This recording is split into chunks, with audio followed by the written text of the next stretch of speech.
നിയമവേദിയുടെ പരാതികൾക്ക് മറുപടി പ്രതികരണങ്ങൾ പരിപാടിയിലേക്ക് ഏവർക്കും സ്വാഗതം.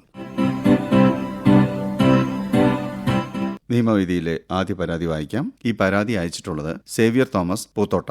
എനിക്കിപ്പോൾ 63 വയസ്സായി. ഒരു അപകടം പറ്റി ജോലിയൊന്നും ചെയ്യാൻ പറ്റാത്ത അവസ്ഥയിലാണ്. ഞാൻ വാടകയ്ക്കാണ് താമസിക്കുന്നത്. സ്വന്തമായി സ്ഥലം വാങ്ങി വീട് പണിയാൻ തുടങ്ങിയിട്ടുണ്ട്. 4 ലക്ഷം രൂപയാണ് ഇതിന് വായ്പ എടുത്തത്. എന്റെ സഹോദരൻ 3 ലക്ഷം രൂപയോളം എനിക്ക് തരാമെന്ന് പറഞ്ഞിരുന്നു. അസുഖബാധിതനായതിനാൽ എനിക്കിപ്പോൾ ലോൺ അടക്കാൻ പറ്റാത്ത അവസ്ഥയാണ്. സഹോദരനോട് ഇക്കാര്യം ചോദിക്കുമ്പോൾ തരാമെന്ന് പറയുന്നതല്ലാതെ തരുന്നില്ല. ഞങ്ങളുടെ വീട് പണി ഇതുവരെ തീർന്നിട്ടുമില്ല. ബാങ്കിൽ നിന്നും ജപ്തി നോട്ടീസ് വന്നിരിക്കുകയാണ്. അദാലത്തിന് ഹാജരാവുന്നതിന് വേണ്ടി നോട്ടീസും വന്നിട്ടുണ്ട്. ഏകദേശം 7 ലക്ഷം രൂപയോളം ഇപ്പോൾ അടയ്ക്കേണ്ടതാണ്. ആയതിനാൽ അനിയൻ തരാമെന്ന് പറഞ്ഞ 3 ലക്ഷം രൂപ കിട്ടുന്നതിന് വേണ്ടി ഞങ്ങൾ എന്താണ് ചെയ്യേണ്ടത്? ഈ കത്തിൽ ചോദിച്ചിരിക്കുന്ന കാര്യത്തിന് മറുപടി പറയുന്നു ഹൈക്കോടതി അഭിഭാഷകൻ രാജേഷ് ആർ പിള്ള. കത്ത് സശ്രദ്ധം വായിച്ചു. കത്തിന് ആധാരമായിട്ടുള്ളത് മോട്ടോർ ആക്സിഡന്റ് പറ്റി വീട്ടിൽ ജോലിക്കൊന്നും പോകാതെ ഇരിക്കുന്ന ഒരാളെ പറ്റിയുള്ള കത്താണ്. ഇതിൽ 2-3 നിയമ പ്രശ്നങ്ങൾ അതിനെപ്പറ്റി ചോദിച്ചിട്ടുണ്ട്. അത് ഓരോരോ പ്രശ്നങ്ങൾ, ഓരോരോ നിയമകാര്യങ്ങൾ, നിയമവശങ്ങൾ എന്താണെന്ന് നമുക്ക് ആദ്യം നോക്കാം. ഒന്നൊരു മോട്ടോർ ആക്സിഡന്റ് പറ്റി ജോലിക്ക് പോകാതെ ഇരിക്കുകയാണെന്ന് ആണ് കത്തിൽ പറഞ്ഞിട്ടുള്ളത്. ഇതിൽ മോട്ടോർ ആക്സിഡന്റ് പറ്റിയതുമായിട്ട് ബന്ധപ്പെട്ട് അതിന്റെ ക്ലെയിം കിട്ടുന്നതിന് വേണ്ടിയിട്ട് മോട്ടോർ ആക്സിഡൻസ് ക്ലെയിംസ് ട്രിബ്യൂണൽ എന്ന കോടതിയെ സമീപിച്ചിട്ടുണ്ടോ എന്ന് വ്യക്തമല്ല.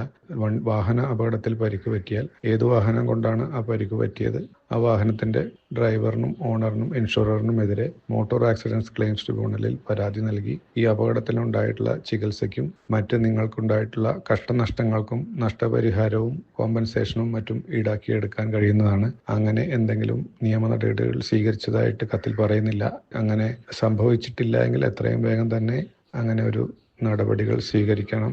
രണ്ടാമത് പറഞ്ഞിട്ടുള്ളത് ചോദ്യകർത്താവിന്റെ അനിയൻ ഒരു 3 ലക്ഷം രൂപയോളം കൊടുക്കാമെന്ന് പറഞ്ഞിട്ടുണ്ട്. പലതവണയായിട്ട് ആവർത്തിച്ച് പറയുന്നുണ്ട്, പക്ഷെ കൊടുക്കുന്നില്ല എന്നാണ് പറഞ്ഞിട്ടുള്ളത്. ഈ തുക ഒരു സഹായമെന്നോ ഒരു കടമെന്നോ രീതിയിലാണോ നിങ്ങൾക്ക് തരാൻ ഉദ്ദേശിക്കുന്നത്, അതോ നിങ്ങൾ തമ്മിലുള്ള ഏതെങ്കിലും ധാരണയോ എന്തെങ്കിലും കരണങ്ങൾ അല്ലെങ്കിൽ എന്തെങ്കിലും ആധാരം ജനിപ്പിച്ചതിന്റെ ഭാഗമായിട്ടോ അതിന്റെ പ്രതിഫലമായിട്ടോ മറ്റോ തരാനുള്ളതാണോ എന്നും വ്യക്തമല്ല.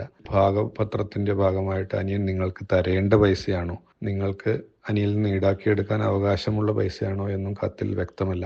അങ്ങനെ നിങ്ങൾക്ക് ഈടാക്കിയെടുക്കാൻ കഴിയുന്ന തുകയാണെങ്കിൽ എത്രയും പെട്ടെന്ന് അനിയനോട് അതിനൊരു സമയപരിധി പറഞ്ഞിട്ട് തരാൻ ആവശ്യപ്പെടാം. അങ്ങനെ തന്നില്ല എങ്കിൽ അനിയന്റെ ഭാഗത്തുനിന്ന് അത് ഈടാക്കിയെടുക്കാനുള്ള നടപടികൾ നിങ്ങൾക്ക് സ്വീകരിക്കാവുന്നതാണ്. പക്ഷെ അതൊരു സഹായമായിട്ടോ കടമായിട്ടോ ആണ് അനിയൻ വാഗ്ദാനം ചെയ്തിരുന്നതെങ്കിൽ അത് നിർബന്ധിക്കാൻ അനിയനെ നിയമം മൂലമോ മറ്റു രീതിയിലോ നിർബന്ധിക്കാനോ കഴിയുകയില്ല. മൂന്നാമത് പറഞ്ഞിട്ടുള്ളത് ഒരു ജപ്തി നടപടികളെ കുറിച്ചിട്ടാണ്. ഭവന വായ്പ എടുക്കുകയും അത് തിരിച്ചടയ്ക്കാൻ പറ്റാത്തൊരു സാഹചര്യം ഉണ്ടാകുകയും അതിലേക്കായിട്ട് ജപ്തി നടപടികൾ ബാങ്ക് സ്വീകരിച്ചതായിട്ട് മനസ്സിലാക്കുന്നു. ഈ സാഹചര്യത്തിൽ ബാങ്ക് സാധാരണ ഇതുപോലെ ഭവന വായ്പ എടുത്ത് തിരിച്ചടയ്ക്കാത്തവർക്ക് വേണ്ടിയിട്ട് പ്രത്യേകിച്ച് ആംനസ്റ്റി പദ്ധതികളും അദാലത്തുകളും വേറെ സെറ്റിൽമെന്റ് കാര്യങ്ങളും ചിലപ്പോൾ ബാങ്കുകൾ ഇനിഷ്യേറ്റ് ചെയ്യാറുണ്ട്. അങ്ങനെ ഏതെങ്കിലും തരത്തിൽ അത് തീർക്കാൻ പറ്റുമെങ്കിൽ ചിലപ്പോൾ പലിശയിൽ കാര്യമായ ഇളവ് കിട്ടാൻ സാധ്യതയുണ്ട്. മാർച്ച് 31 മുമ്പാണെങ്കിൽ കുറച്ച് എളുപ്പമായിരുന്നേനെ ആ ഒരു സാമ്പത്തിക വർഷം കഴിഞ്ഞതുകൊണ്ട്. എന്നാലും ഇനിയും അതിനുള്ള സാധ്യതകളുണ്ട്. അതിനെപ്പറ്റി ബാങ്കുമായിട്ട് കൂടുതൽ ചർച്ച ചെയ്ത് പലിശയിൽ ഇളവ് കിട്ടുകയും കൂടാതെ ഇൻസ്റ്റാൾമെന്റ് നമുക്ക് ഒരു അടച്ചു തീർക്കാവുന്ന ഒരു സമയപരിധി കൂടെ കിട്ടുകയാണെങ്കിൽ ആ രീതിയിൽ സെറ്റിൽ ചെയ്യുന്നതായിരിക്കും ഏറ്റവും ഉത്തമം. അതല്ല ബാങ്ക് നിങ്ങൾക്കെതിരെ നടപടികൾ സ്വീകരിക്കുകയാണെങ്കിൽ സർഫേസി എന്ന നിയമപ്രകാരം നടപടികൾ സ്വീകരിക്കുകയാണെങ്കിൽ നിങ്ങൾക്ക് എറണാകുളത്തുള്ള ഡെറ്റ് റിക്കവറി ട്രിബ്യൂണലിൽ സർഫേസി നടപടികൾക്കെതിരെ ഒരു പെറ്റീഷൻ കൊടുക്കാവുന്നതാണ്. സർഫേസി ആക്ട് അനുസരിച്ചുള്ള സെക്യൂരിറ്റൈസേഷൻ ആപ്ലിക്കേഷൻ എന്ന ഒരു പെറ്റീഷൻ ഡെറ്റ് റിക്കവറി ട്രിബ്യൂണൽ എറണാകുളത്ത് കൊടുക്കാൻ കഴിയും. ആ കോടതി ചില സാഹചര്യങ്ങളിൽ സർഫേസി നടപടികൾ തടയാറുണ്ട്. അതിന് ചിലപ്പോൾ ഒരു സ്റ്റേ കിട്ടുന്നതിന് വേണ്ടിയിട്ട് കണ്ടീഷണലായിട്ട് അതിനുള്ള സ്റ്റേ ചെയ്യുന്നതിനുള്ള കണ്ടീഷനായിട്ട് ചിലപ്പോൾ ചില സാഹചര്യങ്ങളിൽ ചില തുക കെട്ടിവെക്കാൻ ആവശ്യപ്പെടാറുണ്ട്. അങ്ങനെ കെട്ടിവെച്ച് കഴിഞ്ഞാൽ നിങ്ങൾക്ക് ഒരുപക്ഷെ ഈ ബാങ്കിന്റെ സർഫേസി നടപടികൾ താൽക്കാലികമായി സ്റ്റേ കിട്ടാനുള്ള ഒരു സാഹചര്യവുമുണ്ട്. അപ്പോൾ സൗജന്യ നിയമ സഹായത്തിന് വേണ്ടിയിട്ട് നിങ്ങൾക്ക് താലൂക്ക് ലീഗൽ സർവീസ് അതോറിറ്റിയെ സമീപിക്കാവുന്നതാണ്. ഇനി രണ്ടാമത്തെ പരാതി വായിക്കാം. ഈ പരാതി അയച്ചിട്ടുള്ളത് ആലപ്പുഴയിൽ നിന്ന് ശശികലയാണ്. ഞാനൊരു ഫാക്കൽറ്റിയായി IGNOU study centre Thiruvananthapuram Mar Ivanios college മുഖേന 2021 മുതൽ ഡിഗ്രി PGക്കാർക്ക് പൊളിറ്റിക്കൽ സയൻസ്, എക്കണോമിക്സ് തുടങ്ങിയ വിഷയങ്ങൾക്ക് ക്ലാസ് എടുത്തിരുന്നു. 2024 ജനുവരിയിലാണ് ക്ലാസ് എടുക്കാൻ തുടങ്ങിയത്. ഡിഗ്രി ഫസ്റ്റ് ഇയർ സ്റ്റുഡൻസിന് വേണ്ടിയാണ് ക്ലാസുകൾ എടുത്തിരുന്നത്. ഏകദേശം 103 കുട്ടികൾക്ക് ഞാൻ ക്ലാസ് എടുത്തിട്ടുണ്ട്. എന്നാൽ പലതിന്റെയും പേയ്മെന്റുകൾ എനിക്ക് ലഭിച്ചിട്ടില്ല. 2024 മുതൽ ഞാൻ ഇഗ്നോ സ്റ്റഡി സെന്റർ മുഖേന ക്ലാസ് എടുത്തതിന്റെ എല്ലാ പേപ്പറുകളും തിരുവനന്തപുരത്തിന് അയച്ചു കൊടുത്തിട്ടുമുണ്ട്. എന്നാൽ നാളിതുവരെയായിട്ടും എനിക്ക് ലഭിക്കേണ്ട പേയ്മെന്റ് ലഭിച്ചിട്ടില്ല. മാത്രമല്ല എന്റെ തുക ലഭിക്കുന്നതിന് വേണ്ടിയുള്ള നടപടികൾ അവർ സ്വീകരിക്കുന്നുമില്ല. ആയതിനാൽ എനിക്ക് പേയ്മെന്റ് ലഭിക്കുന്നതിന് വേണ്ടി ഞാൻ ഇനി എന്താണ് ചെയ്യേണ്ടത്? ഈ പരാതിയിൽ ചോദിച്ചിരിക്കുന്ന കാര്യം നിയമവേദി തിരുവനന്തപുരത്തുള്ള ഇന്ദിരാഗാന്ധി നാഷണൽ ഓപ്പൺ യൂണിവേഴ്സിറ്റിയുടെ റീജിയണൽ ഓഫീസിൽ അന്വേഷിക്കുകയുണ്ടായി. അന്വേഷണത്തിൽ ലഭിച്ച മറുപടി, ഇഗ്നോയുടെ അപ്രൂവ്ഡ് ആയിട്ടുള്ള കോഴ്സുകൾക്ക് എല്ലാം തന്നെ പേയ്മെന്റ് നൽകിയിട്ടുണ്ട്. അപ്രൂവൽ ഇല്ലാത്ത കോഴ്സുകൾക്ക് പേയ്മെന്റ് നൽകാൻ സാധിക്കില്ല. പിന്നെ ചില ബില്ലുകൾ ഫിനാൻഷ്യൽ ഇയർ കഴിഞ്ഞിട്ടാണ് ലഭിച്ചിട്ടുള്ളത് എന്നുമാണ്. ഈ കാര്യത്തിന് നിയമവേദി നിയമോപദേശവും തേടിയിരുന്നു. നിയമോപദേശം നൽകുന്നത് ഹൈക്കോടതി അഭിഭാഷക രേഖ വാസുദേവൻ. ഈ കത്തിലെ വിഷയം ഇഗ്നോ സ്റ്റഡി സെന്ററിൽ ട്രിവാൻഡ്രം മാർ ഇവാനിയസ് കോളേജിൽ 2021 മുതൽ ഡിഗ്രി PG കോഴ്സുകൾക്ക് ഫാക്കൾട്ടി ആയിട്ട് ക്ലാസ് എടുത്തു കൊടുക്കുന്നുണ്ട്. പക്ഷേ 2024 മുതൽ ക്ലാസ് എടുത്തു കൊടുത്തതിന്റെ ഫാക്കൾട്ടി ഫീസ് ഇതുവരെയും ലഭിച്ചിട്ടില്ല എന്നാണ് പരാതിയിൽ പറയുന്നത്. ഇതിലേക്കായിട്ട് പലതവണ അവരുമായി ഫോണിൽ സംസാരിക്കുകയോ എന്തൊക്കെ ചെയ്തിട്ടും ഇതുവരെ ഒരു റെസ്പോൺസ് ഇല്ല എന്നാണ് കത്തിൽ നിന്നും മനസ്സിലാക്കുന്നത്. ഇതിലേക്ക് ചെയ്യേണ്ട ഒരു കാര്യം, സ്റ്റഡി സെന്റേഴ്സിലുള്ള കോർഡിനേറ്റർ ഉണ്ടാവും. കോർഡിനേറ്റർ മുഖേനയാണ് നിങ്ങളുടെ ബില്ലുകളൊക്കെ റീജിയണൽ സെന്ററിലേക്ക് പോകേണ്ടതും റീജിയണൽ സെന്ററിൽ നിന്നും ഇത് അപ്രൂവ് ചെയ്ത് നിങ്ങൾക്ക് കിട്ടേണ്ടതും. അപ്പോൾ നിങ്ങൾ ചെയ്യേണ്ട കാര്യം എന്ന് വെച്ച് കഴിഞ്ഞാൽ, നിങ്ങൾ ഇതുവരെയും ഫോണിലൂടെയും ഒക്കെയാണ് ബന്ധപ്പെട്ടിരുന്നത്. അതല്ലാണ്ട് ഇനി നേരിട്ട് അല്ലെങ്കിൽ ഈ പറയുന്ന പോലെ രജിസ്റ്റേർഡ് പോസ്റ്റ് വഴി ഈ കാര്യങ്ങളൊക്കെ പറഞ്ഞ് റെപ്രസെന്റേഷൻ നിങ്ങളുടെ കോർഡിനേറ്റർക്കും അതുപോലെ തന്നെ റീജിയണൽ സെന്റർക്കും കൊടുക്കുക. ഈ റെപ്രസെന്റേഷൻ അങ്ങനെ കൊടുത്തു കഴിഞ്ഞിട്ടും ഒരു 2 മാസത്തിനകം നടപടികളൊന്നും ഉണ്ടാവുന്നില്ല എങ്കിൽ തീർച്ചയായിട്ടും നിങ്ങൾക്ക് കോടതിയെ സമീപിക്കാവുന്നതാണ് ഈ കാര്യങ്ങൾ പറഞ്ഞുകൊണ്ട്. പക്ഷെ കോടതിയെ സമീപിക്കുന്നതിന് മുന്നോടിയായിട്ട് നിങ്ങൾ തീർച്ചയായിട്ടും ഇൻ റൈറ്റിംഗ് തന്നെ ഒരു റെപ്രസെന്റേഷൻ ഈ അതോറിറ്റീസിന് കൊടുത്തിരിക്കണം. അങ്ങനെ ഒരു റെപ്രസെന്റേഷൻ കൊടുത്തിട്ടും കൂടി അതുമേലൊരു നടപടി ഉണ്ടാവുന്നില്ല എങ്കിൽ തീർച്ചയായിട്ടും കോടതിയെ സമീപിക്കാവുന്നതാണ്. 0 FIR അതിന്റെ സവിശേഷതകളും പ്രാധാന്യവും ഹൈക്കോടതി അഭിഭാഷക ലെക്സി ടി.എ സംസാരിക്കുന്നു. മുൻ Maharashtra deputy chief minister Ajit പവാറിന്റെ മരണത്തിനിടയാക്കിയ പ്ലെയിൻ ക്രഷിനെ സംബന്ധിച്ച പത്രവാർത്തകളിൽ മഹാരാഷ്ട്ര ടെറിട്ടറിയിൽ വെച്ച് നടന്ന ഒരു അപകടത്തിന് അയൽ സംസ്ഥാനമായ കർണാടകയിലെ ബാംഗ്ലൂരിൽ ഒരു 0 FIR ഫയലാക്കിയിരിക്കുന്നതിന് പ്രതിപാദ്യം ശ്രദ്ധയിൽപ്പെട്ടിരിക്കുകയല്ലോ. നിയമത്തിന് വെളിയിലുള്ള എന്തോ ആണ് 0 FIR തെറ്റിദ്ധാരണ പ്രേക്ഷകർക്ക് ഉണ്ടാവാതിരിക്കാൻ ക്രിമിനൽ നിയമത്തിലെ 0 FIR പ്രസക്തി വിവരിക്കുന്നതിന് ഉചിതമാണ് തോന്നുന്നു.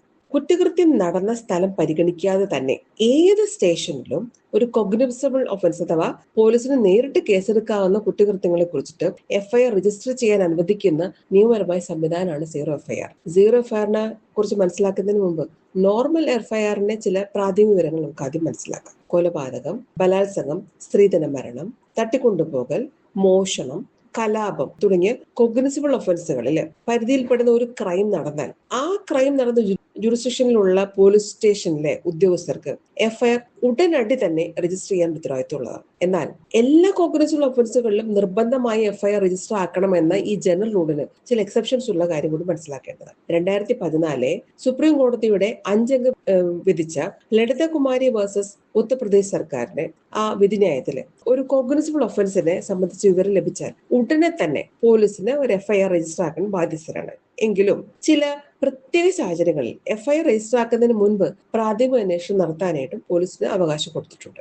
അത് ഏതൊക്കെ സാഹചര്യങ്ങളാണ് മനസ്സിലാക്കുക. ഒന്ന്, വിവാഹ ജീവിതത്തിലായാലും കുടുംബാംഗങ്ങൾ തമ്മിലുള്ള തർക്കത്തെ സംബന്ധിച്ചിട്ടുള്ള ഒരു കേസാണെന്നുണ്ടെങ്കിൽ, പിന്നെ സ്ത്രീധന പീഡനം പോലെയുള്ള വിഷയങ്ങളുടെ കുറിച്ചിട്ടുള്ള കേസാണെങ്കിൽ, ബിസിനസ് തർക്കങ്ങളായിട്ട് ബന്ധപ്പെട്ടുള്ള അഴിമതി ആരോപണങ്ങൾ വെച്ചിട്ടുള്ള ഈ വാണിജ്യ കുറ്റകൃത്യങ്ങളില്, പിന്നെ ഡോക്ടർമാർക്കെതിരെയുള്ള വൈദ്യ ചികിത്സാ അനാസ്ഥയെ സംബന്ധിച്ചിട്ടുള്ള പരാതികളില്, പിന്നെ സർക്കാർ ഉദ്യോഗസ്ഥർക്കെതിരെയുള്ള അഴിമതി ആരോപണങ്ങളില് കുറ്റകൃത്യം നടന്ന് ഒരു അസാധാരണ കാലതാമസത്തിന് ശേഷം, അതായത് ഏകദേശം ഒരു 3 മാസത്തിലധികം കാലതാമസം വരുത്തിയതിനു ശേഷം വ്യക്തമായ കാരണങ്ങളൊന്നും പറയാതെ തന്നെ ഒരു പരാതി സമർപ്പിക്കുകയാണെങ്കിൽ, ഇതൊന്നും അല്ലാതെ തന്നെ ഈ പരാതിയിൽ പറയുന്ന ആ ഇൻഫോർമേഷനിൽ ഒരു കോഗ്നിസബിൾ ഒഫൻസ് നടന്നതായിട്ടുള്ള ഒരു വിവരങ്ങൾ വരുന്നില്ല എന്നുണ്ടെങ്കിൽ അതിനെ സംബന്ധിച്ചുള്ള പ്രാഥമിക അന്വേഷണം നടത്താനായിട്ടും അനുവദിച്ചിട്ടുണ്ട്. ഈ പ്രാഥമിക അന്വേഷണത്തിന്റെ അകത്ത് അകപ്പാടെ ഈ കൊഗ്നിസിബിൾ ഒഫൻസ് ആയിട്ടുള്ള കാര്യം നടന്നോ ഇല്ലയോ എന്നുള്ളതിനെ സംബന്ധിച്ചിട്ടുള്ള ഒരു അന്വേഷണം മാത്രമേ നടത്താൻ പാടുള്ളൂ. അതല്ലാതെ ഈ തന്നിരിക്കുന്ന ഇൻഫർമേഷനെ സത്യസന്ധത മനസ്സിലാക്കാനായിട്ടോ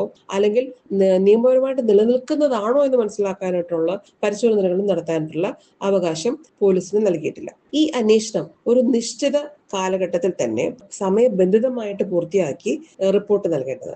ആ അന്വേഷണം നടത്തുന്നതിന് മുമ്പായിട്ട് നമ്മുടെ GD എൻട്രിയിൽ ചെയ്യണമെന്നും നിർബന്ധമായിട്ട് പറയുന്നുണ്ട്. ഈ അന്വേഷണം നടത്തി ഒരു കൊഗ്നിസിബിൾ ഒഫൻസ് നടന്നിട്ടുണ്ട് എന്നുള്ള ബോധ്യം വരുന്ന മുറയ്ക്ക് തന്നെ ഏറ്റവും അടുത്ത നിമിഷത്തിൽ തന്നെ FIR രജിസ്റ്റർ ചെയ്യണമെന്നും നിഷ്കർഷിക്കുന്നുണ്ട്. ഇനി ഒരു പോലീസ് ഉദ്യോഗസ്ഥൻ നമ്മളൊരു ഇൻഫർമേഷൻ പോലീസ് സ്റ്റേഷനിൽ ഒരു കേസിനെ കുറിച്ചുള്ള ഇൻഫർമേഷൻ നമ്മൾ കൊഗ്നിസിബിൾ ഒഫൻസിനെ കുറിച്ചുള്ള ഒരു ഇൻഫർമേഷൻ നമ്മൾ നൽകിയിട്ടും പോലീസ് ഉദ്യോഗസ്ഥൻ FIR രജിസ്റ്റർ ചെയ്യുന്നില്ലെന്ന് എന്ത് നടപടി എടുക്കാമെന്ന് മനസ്സിലാക്കാം.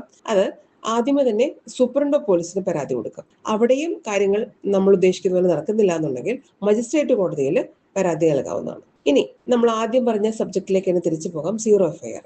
ഈ സീറോ FIRന്റെ പ്രധാനപ്പെട്ട ലക്ഷ്യങ്ങളും ഉദ്ദേശങ്ങളും എന്താണെന്ന് മനസ്സിലാക്കാം. അതായത് ഒരു കുറ്റകൃത്യം നടന്ന സ്ഥലത്ത് അതിന്റെ അധികാര പരിധിയിലല്ല നമ്മൾ പരാതി നൽകിയത് എന്ന കാരണം കൊണ്ട് അടുത്ത ശരിക്കുള്ള ജൂറിസ്ഡിക്ഷനുള്ള പോലീസ് സ്റ്റേഷനിൽ കൊണ്ടുപോയി പരാതി നൽകണം എന്നുണ്ടെങ്കിൽ ഉണ്ടാകുന്ന ആ കാലതാമസം ഉണ്ടല്ലോ, ആ കാലതാമസം നമുക്ക് ഒഴിവാക്കാൻ പറ്റും. അതുകൊണ്ട് അന്വേഷണമാണെങ്കിൽ അടിയന്തരമായിട്ടുള്ള രീതിയിൽ തന്നെ, അതായത് എത്രയും പെട്ടെന്ന് തന്നെ അന്വേഷണം ആരംഭിക്കാൻ സാധിക്കും. നമ്മളെ ഏറ്റവും അടുത്തുള്ള പോലീസ് സ്റ്റേഷനിൽ നമ്മൾ ഈ പരാതി കൊടുക്കുന്ന മുറയ്ക്കും. ഇനി കുറ്റകൃത്യം നടന്ന സ്ഥലത്തേക്ക് പോകാതെ തന്നെ ഒരു ഇരയ്ക്ക് തന്റെ തൊട്ടടുത്തുള്ള പോലീസ് സ്റ്റേഷനിൽ പരാതി നൽകാമെന്നുള്ളത് കൊണ്ട് ഇരയുടെ മാനസിക ആ അവസ്ഥയെ വളരെയധികം സംരക്ഷിക്കാൻ സാധിക്കും. ഇരയുടെ അവകാശങ്ങളെ കാര്യമായിട്ട് ഈ സീറോ FIRന്റെ പ്രൊവിഷൻസ് സഹായിക്കുന്നുണ്ട്. പിന്നെ കുറ്റകൃത്യം നടന്ന പോലീസ് സ്റ്റേഷന്റെ പരിധിയിലാണോ അന്വേഷണം നടക്കുന്നത്, ആ പരിധിയുടെ അകത്തേക്ക് പോകണമെന്നുള്ള ആവശ്യം വരികയാണെന്നുണ്ടെങ്കിൽ ആ അധികാര പരിധി സംബന്ധിച്ചുള്ള ഡിസ്പ്യൂട്ടുകൾ ഉണ്ടല്ലോ, ആ ഡിസ്പ്യൂട്ടുകളെല്ലാം അതെല്ലാം കവർ ചെയ്യാൻ വേണ്ടിയിട്ട് നമുക്ക് ഇത് ഈ ഒരു സീറോ FIR വളരെയധികം ഉപകാരപ്പെടും. ഇനി വളരെ പെട്ടെന്ന് തന്നെ നമ്മൾ ഏറ്റവും അടുത്തുള്ള പോലീസ് സ്റ്റേഷനിൽ ഈ കേസ് കൊടുക്കുന്നത് കൊണ്ട് സമയബന്ധിതമായിട്ട് FIR രജിസ്റ്റർ ചെയ്യുന്നത് കൊണ്ട് തെളിവുകളും സാക്ഷികളൊന്നും നമുക്ക് നഷ്ടപ്പെടാതിരിക്കും. അപ്പോൾ അത് ഭയങ്കരധികമായിട്ട് നമ്മളെ സഹായിക്കും. പിന്നെ ഇതൊന്നും പോരാതെ നിർഭയ കേസിന് ശേഷം ജസ്റ്റിസ് വർമ്മ കമ്മിറ്റിയുടെ ശുപാർശ പ്രകാരം സ്ത്രീകൾക്കും കുട്ടികൾക്കെതിരെയുള്ള ലൈംഗിക അതിക്രമങ്ങളാണ് നടക്കുന്നതെങ്കിൽ അത് ഭയങ്കര ഗുരുതരമായിട്ടുള്ള ഒരു കുറ്റകൃത്യമായിട്ട് കണക്കാക്കി കൊഗ്നിസിബിൾ ഒഫൻസിന്റെ അകത്ത് പെടുന്നതാണല്ലോ. അത് ഒട്ടും കാലതാമസമില്ലാതെ തന്നെ സീറോ FIR നിർബന്ധമായിട്ട് രജിസ്റ്റർ ചെയ്ത് എത്രയും പെട്ടെന്ന് കേസ് ഇൻവെസ്റ്റിഗേഷൻ സ്റ്റാർട്ട് ചെയ്യേണ്ടതാണ് എന്നുള്ളതാണ് പറയുന്നത്. ഈ സീറോ FIR നമ്മൾ ജൂറിസ്ഡിക്ഷൻ ഇല്ലാത്ത പോലീസ് സ്റ്റേഷനിലല്ലേ നമ്മൾ രജിസ്റ്റർ ചെയ്യുന്നത്. അപ്പോൾ ആ പോലീസ് സ്റ്റേഷൻ അത് ജൂറിസ്ഡിക്ഷൻ ഉള്ള പോലീസ് സ്റ്റേഷനിലേക്ക് റെഫർ ചെയ്ത് അവര് അത് ഇൻവെസ്റ്റിഗേഷൻ എത്രയും പെട്ടെന്ന് ഇനീഷ്യേറ്റ് ചെയ്യണം എന്നാണ് നിയമം പ്രതിപാദിക്കുന്നത്. ഇതാണ് ഇതിന്റെ നിയമപരമായിട്ട് പറയുന്നത്. ഇത് നമ്മൾ നേരത്തെ ഉള്ള ക്രിമിനൽ നടപടി നിയമം ഉണ്ടല്ലോ, അതിൽ 154 വകുപ്പിന്റെ അകത്താണ് കോഗ്നിസിബിൾ ഒഫൻസിനെ കുറിച്ചിട്ടുള്ള എങ്ങനെയാണ് ഇൻഫർമേഷൻ എടുക്കേണ്ടതെന്നും എങ്ങനെയാണ് FIR രജിസ്റ്റർ ചെയ്യേണ്ടതെന്നും കുറിച്ചിട്ടുള്ള പ്രതിപാദിച്ചിരിക്കുന്നത്. ആ നിയമത്തിന്റെ പ്രകാരം ഒരു ക്രൈം നടന്നിട്ടുണ്ടെങ്കിൽ ഏതൊരു തന്നെ ക്രൈമിനെ കുറിച്ചുള്ള ഇൻഫർമേഷൻ പോലീസ് സ്റ്റേഷൻ ലഭിക്കുകയാണെന്നുണ്ടെങ്കിൽ അത് കോഗ്നിസിബിൾ ഒഫൻസ് ആണ് എന്നുള്ള ബോധ്യം കിട്ടുന്ന മുറയ്ക്ക് പോലീസുകാരെ എത്രയും പെട്ടെന്ന് FIR രജിസ്റ്റർ ചെയ്യണം എന്ന് മാത്രമേ പറഞ്ഞിരുന്നുള്ളൂ. അപ്പോൾ ഈ ജൂറിസ്ഡിക്ഷന് വെളിയിലുള്ള നടക്കുന്ന ക്രൈമിനെ കുറിച്ചുള്ള പ്രത്യേകമായിട്ടുള്ള ഒരു പ്രതിപാദം ഇല്ലാത്തതുകൊണ്ട് കോടതി വിധികളിലൂടെ സീറോ FIR എന്നുള്ള ഒരു കോൺസെപ്റ്റ് ക്രിമിനൽ നിയമത്തിന്റെ ഭാഗമായി മാറി. പക്ഷെ നമ്മുടെ പുതിയ ഭാരതീയ നാഗരിക സുരക്ഷാ സംവിധാനം BNSSല് 173 വകുപ്പിന്റെ അകത്ത് എവിടെ വെച്ച് നടക്കുന്ന ക്രൈമിനെ കുറിച്ചുള്ള ഇൻഫർമേഷൻ ആണോ പോലീസ് സ്റ്റേഷനിൽ ലഭിക്കുന്നത് എന്നുണ്ടെങ്കിൽ അതിൽ കോഗ്നിസിബിൾ ഒഫൻസ് ആകുന്ന മുറയ്ക്ക് ഒരു സീറോ FIR ആയിട്ട് നമ്മൾ പോലീസുകാര് രജിസ്റ്റർ ചെയ്യേണ്ടതാണ് എന്നും ആ കാര്യം കൃത്യമായിട്ട് സ്റ്റാറ്റ്യൂട്ടറി ആയിട്ടുള്ളൊരു നിയമമായിട്ട് പറഞ്ഞിരിക്കുക. അതുകൊണ്ട് ഈ സീറോ FIRന് ഇപ്പോൾ ഒരു സ്റ്റാറ്റ്യൂട്ടറി അടിത്തറ ലഭിച്ചിരിക്കുകയാണ്. നിയമം വഴി ലഭിക്കുന്ന അവകാശങ്ങളുടെ ശരിയായിട്ടുള്ള ഉപയോഗം നമ്മൾ എടുക്കുകയാണെങ്കിൽ ഒരു പൗരൻ എന്നുള്ള രീതിയിലുള്ള നമ്മളെ എല്ലാ അവകാശങ്ങളും നമുക്ക് സംരക്ഷിക്കാൻ സാധിക്കും. സീറോ FIR അതിന്റെ സവിശേഷതകളും പ്രാധാന്യവും ഇതുവരെ സംസാരിച്ചത് ഹൈക്കോടതി അഭിഭാഷക ലക്സി TA.